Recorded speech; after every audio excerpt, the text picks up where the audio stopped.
Welcome, Alistair Locke. Nice to see you. Nice to see you too, Guy. So I was looking through your biography, your history, researching you thoroughly on the weekend, as I do all my guests. I wondered what that was. And you're a man of many talents. So I'm told. Actor. Yes. Comedian. You are a sound designer. Designer, yes. So tell us about the sound design first, because that sounds interesting.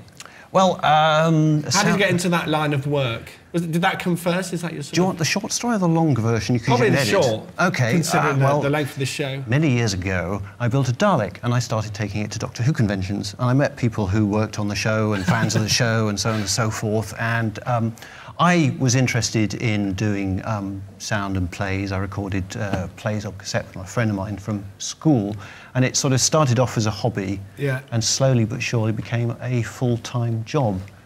And the acting side of things, I mean, I'd also wanted to be an actor, but I've sort of mainly become a sort of sound designer and composer, and occasionally do acting jobs and voiceover jobs and so on and so forth.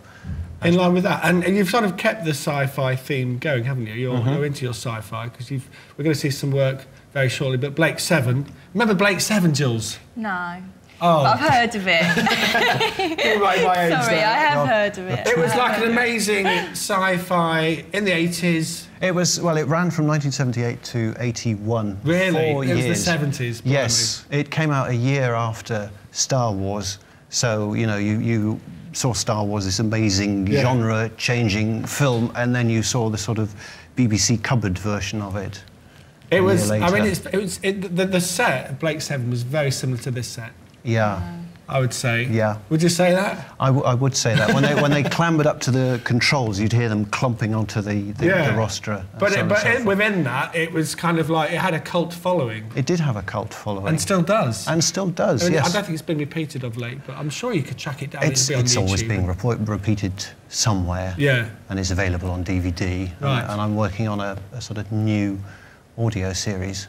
Of that? Because there's still a big fan base, clearly. There is, yes. Let's see you at work. So this is Alistair doing his voiceovers for Doctor Who and Blake 7.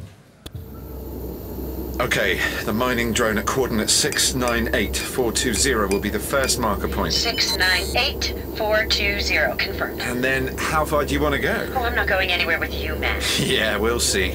But let's make the endpoint the antenna they put up on object code TZ. It's clear up there for turning. That gives us a run of 14.6 kilometres. Easy. Hey, I didn't say go. See ya. Zen, what can you tell us about the ship on Vector 337? The ship is a Hopper-class cruiser.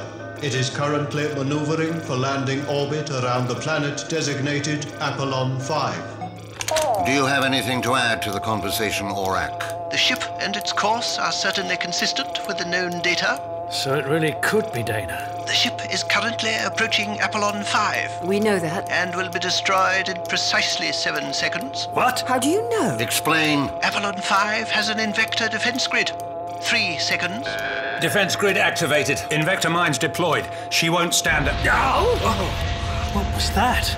Are they targeting us? Just the blast wave. Relax, Villa. We're well out of range. But Dana is not. Fascinating stuff.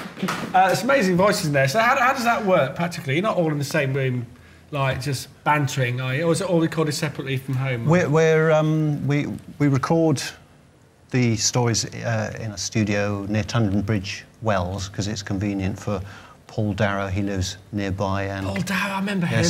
And Gareth Thomas, who plays Blake, he lives in Eastbourne. So they still voice over those? Yes, that's right. So I record with them. But what I tend to do is when I'm putting it all together in my studio, I re-record my lines because I'm never happy with what I do on the day. Perfectionist. Kind of. Oh, I should point out that that first clip that you played, that's Benedict Cumberbatch. Is it? Yes. With Carrie Dobro, so I directed him. Impressive. He's doing all right for himself. He's doing all right. I like to think I had a little hand in his career. But he's done all right for himself, yes. Now, I heard a little rumour that you have a Dalek at home. I do. In captivity, or is it a domestic pet? I mean, what's the relationship here? Purely platonic, although Right. it is entirely possible to undress completely while inside a Dalek. Is it really? I haven't proved it myself, Wow. but my brother has. I don't know why I told you that. But That's impressive. What's your relationship like with Daleks? I was petrified as a kid watching Daleks. Yeah, I don't know. I remember Tom Baker more about the dog. He was taller than that. Yeah.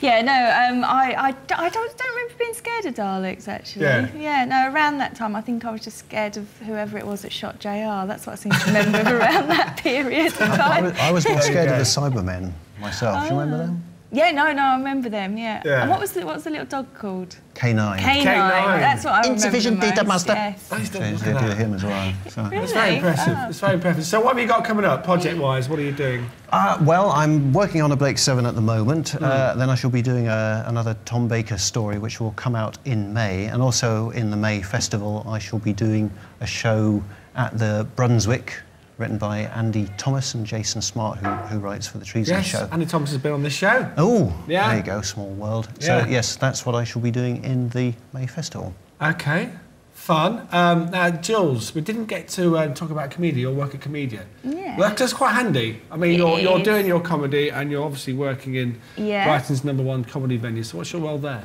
I'm the marketing officer at Comedia, and that came after I started doing comedy, so it kind of, I think that helped me get the job, and my sort of background in advertising as well. So yeah, I love it. It's the best job I've had. It's brilliant. So do you get to see a lot of comedy as well as perform it? Yeah, I mean, not everyone that works there does, but because I love it so much, I'm always sort of popping downstairs and watching a lot of it. But it's brilliant, because although sort of Comedia, a lot of people think it's the sort of the big kind of comedy club, that it's some big corporate company, but it's not. The two people that set it up 20 years ago still work there. Yeah. So it's actually a very sort of small independent company, and it's a really nice environment, and everyone that works there is quite passionate about it. So yeah, no, I really enjoy Some working huge there. names have been through there and still come back, don't they? Yeah, Al Murray was there recently. He's kind of used to go there before he was sort of less well known, so he came and did a sort of warm-up show there recently. But yeah, and it's about the theatre as well as comedy, theatre and music and sort of everything really. But yeah, it's a real sort of variety, so it's always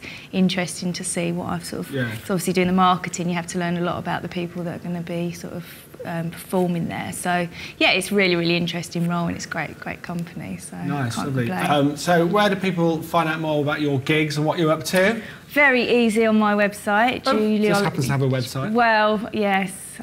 Yeah, only because Phil built me one. But yeah, that's just julieoliver.co.uk. But obviously, just Google Comedia for Comedia stuff as well. Alistair, how do people keep track on you and your Dalek?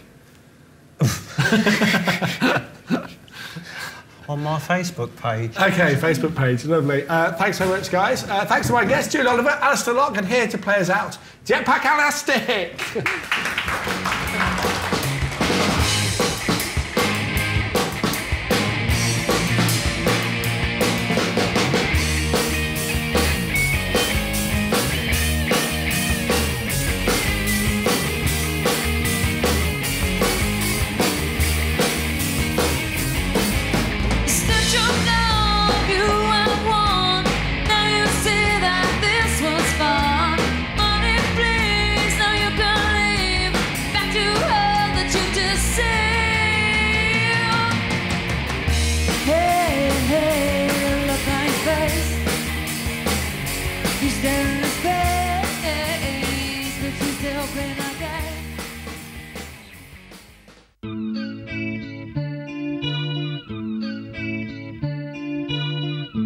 The Brighton lights, they make me feel so free. We're driving down the London road to where we want to be. Party Town with Guy Lloyd and Lynn Ruth Miller. Stay tuned after the break.